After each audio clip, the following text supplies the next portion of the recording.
রাজধানী ধানমন্ডি ৩২ নম্বর সহ দেশের বিভিন্ন স্থানে ঘটে যাওয়া সাম্প্রতিক উত্তেজনাপূর্ণ ঘটনার জন্য প্রধানমন্ত্রী শেখ হাসিনাকে দায়ী করেছেন বাংলাদেশ জামায়াত ইসলামীর আমির ডাক্তার শফিকুর রহমান।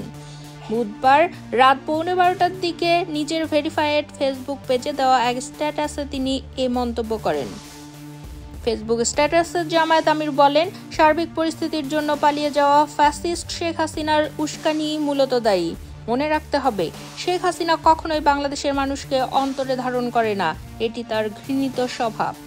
এর কিছুদিন আগে আরেকটি পোস্টে তিনি দেশবাসীকে কোনো ধরনের উস্কানিতে পা না দেওয়ার আহ্বান জানান।